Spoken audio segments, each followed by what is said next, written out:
In this video, we are going to look at some ways that you can change a limiting money mindset to a more empowering, supportive mindset that is going to help you create the financial future that you want.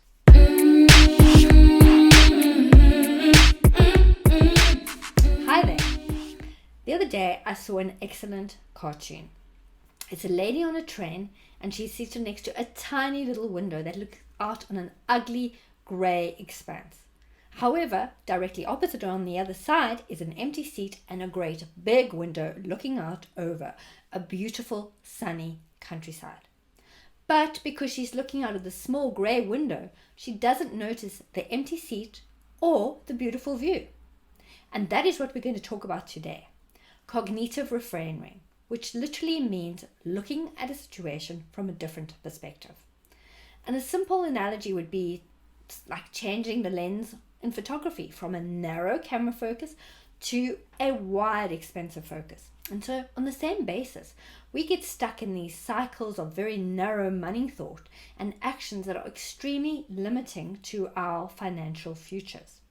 So let's talk about how we can go about widening our money lens by trying these reframing techniques and thereby creating a new positive, empowering perspective on money and new money beliefs and new money habits. A big limiting belief a lot of us suffer with is that saving is hard. And the truth is, saving is hard. We constantly face this trade-off of decisions between spending now or depriving ourselves and saving instead. And with this mindset, it is no wonder that we more often than not default to the spending now urge. But what if we could see saving for what it is?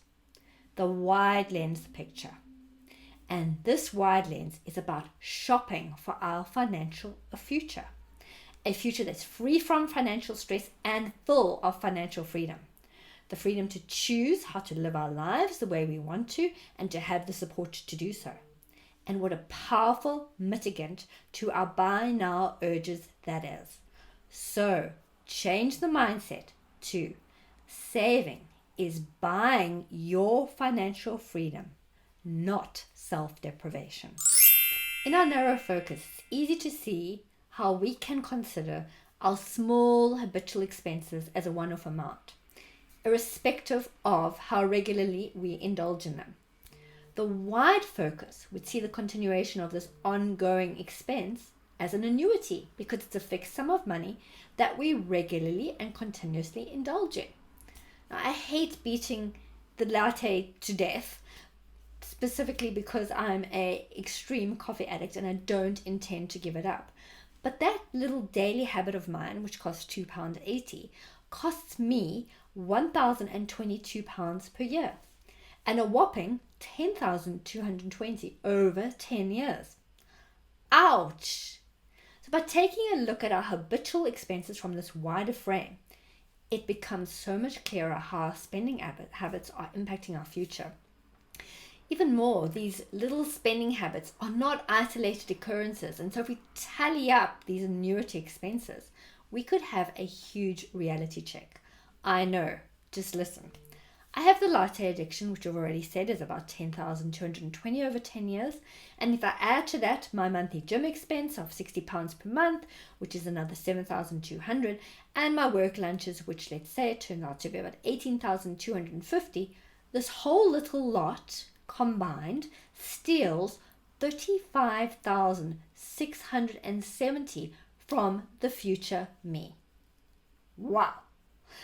Now, don't get me wrong, I'm definitely not suggesting giving up all the pleasures you have in life. And quite frankly, I do not intend to give up my coffee addiction.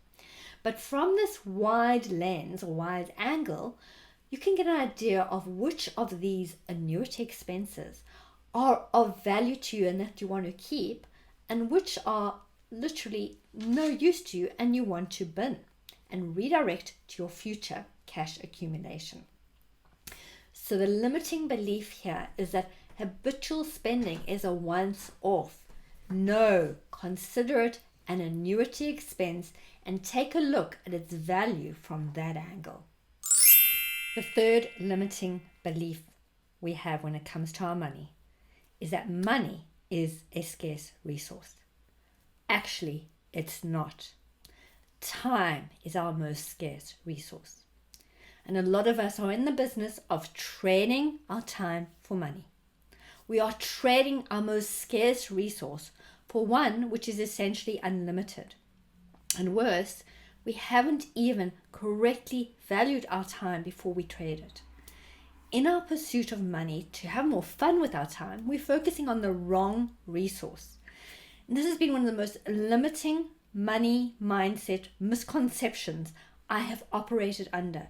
And unfortunately, it has taken me years into adulthood to recognize this. We have to get our money working for us as soon as we can. Because the more our money works for us, the less we have to. And this doesn't mean dedicating ourselves or our whole lives to chasing money to create that freedom. It means being smart about it and starting early. So focus on ways that you can use your money to earn more money, leverage your money. The simplest is investing in yourself because you're always your best asset and building your education.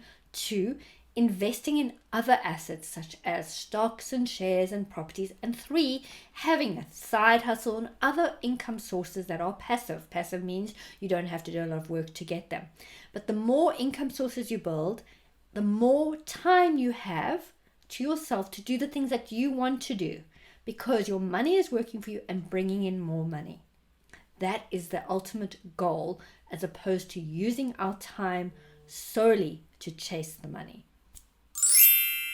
The next is rather a limiting money action than a money belief, but is that we don't pay attention to our money. Money is a needy device. It is fueled by attention, and the more positive the attention we give to it, being mindful of where it's going, directing it effectively, guiding it to work for us, and showing it its worth to us, the more it will grow and attract more abundance. So build routines into your life around keeping an eye on your money. Build the processes and the systems to tell your money exactly where you want it to go and direct it there to create the life vision you want. Your money wants to work for you. It wants to grow. It wants to achieve what you want. But it doesn't know what that is unless you tell it and direct it in the right direction. We're going to look at another limiting money action. We chase the money rather than chasing our dreams. Our great quote from John D. Rockefeller is, "If your only goal is to become rich, you will never achieve it." So basically, if your sole focus is on building wealth, you'll never get there. Because wealth and money in itself are valueless and they're meaningless. They get their value from what they can do for you. And this is way beyond the basic necessities of life. The value of money in life is a life you can live when you feel secure and comfortable in your ability to attract and be supported by money. So it's a confidence in your ability to create wealth stems from living a life in your passion. If you are living your life with passion and you're focusing on your values, you will attract money. And this is not a woo-woo law of attraction concept where you don't have to do anything. It's totally about doing. But it's about doing the things that energize, excite, and inspire you every day. And when we are living in our truth and being who we truly are, we unleash the full magnetism of our ability to attract what we want. But ironically, this is the space where we are usually least focused on attracting anything. We are totally focused on getting the world to benefit from everything that the universe has gifted us with, and that makes us so unique and valuable. So don't chase the money, chase your dreams. So the last thing that has a major impact on our money mindset is our environment. Jim Rohn, the motivational speaker, apparently said, "We are the average of the 5 people we spend the most time with." This means we'll typically adopt the average mindsets of those we associate with. So if we associate with people who are limited in their thinking and follow the average approach to their finances, this is who we will be. So if we want to be different and do different, we have to find those people who are different. This doesn't mean divorcing our friends and family. It simply means expanding our network to include those people who we aspire to be like, who we can learn from, and actually those people that we do not yet believe we are successful enough to hang out with. So it boils down to the biggest game changer of everything in life, in our finances, in our careers, and that is the ability to push past the boundaries of our comfort zones. So if we want to be and do differently, we have to go and find those who do this and be brave enough to do so. Now, from what I've said before, you can see having a limited money mindset literally sabotages our ability to build wealth. Now, I have included a money mindset cheat sheet in the show notes below, and if you work through it, you may uncover some limiting money beliefs that you have that you can address and turn more positive and empowering. If you like this video, please let me know by liking it, share it with any other ladies who are ready to change their financial story, and comment below if you found anything helpful. For financial education and money talk designed for women, subscribe to my channel and hit the bell to be notified when I post a new video. I do hope we get to speak again soon.